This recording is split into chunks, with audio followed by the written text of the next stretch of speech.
PMLN जो पंजाब की सबसे बड़ी पार्टी और पाकिस्तान की सबसे बड़ी पार्टी थी, जिसकी 2/3 मेजॉरिटी थी पार्लियामेंट में, पहले उसको सिर्फ 13 सीटें मिली क्योंकि एस्टेब्लिशमेंट के खिलाफ जब वो खड़े हुए तो एस्टेब्लिशमेंट ने उनको वाइप आउट कर दिया। तो हम तो अभी नई पार्टी थे उनके मुकाबले। आपकी पार्टी की आज सबसे बड़ी ताकत यह है कि आपकी वाहिद पार्टी है जो एक मुकम्मल स्ट्रगल करके यहां पहुंची है।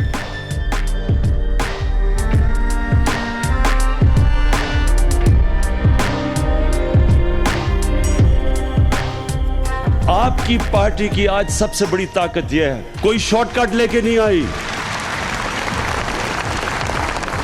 किसी जनरल जलानी ने उठा के ऊपर नहीं बिठा दिया, या कोई का एक खत दिखा के जी मुझे विरासत में मिल गई। पॉलिटिकल पार्टी नहीं मिली, एक मेहनत करके हम यहाँ पहुंचे हैं। And I stand committed to the stability of the Federation.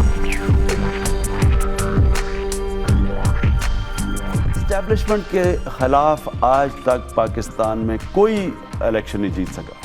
जब एस्टैब्लिशमेंट एक पार्टी के साथ खड़ी हो जाती है, आज तक हमारी तारीख में उसको कोई नहीं हरा सकता। बन गया हूं वज़ीर आज़म। आर्किटेक्ट इसके जनरल पाशा सामने बैठे हुए हैं। मैं सॉरी अवाम के लिए महंगाई की सुनामी है, अवाम के लिए टैक्सेस का तूफान है, और वो सिर्फ इसलिए कि हमारा वजीर आज़म सिलेक्टेड है। शुक्रिया। हमारा वजीर आज़म अवाम का नुमाइंदा नहीं है। खामोशी। हमारा वजीर आज़म नालायक है, खामोशी। नाअहल है, कठपुतली है। शुक्रिया।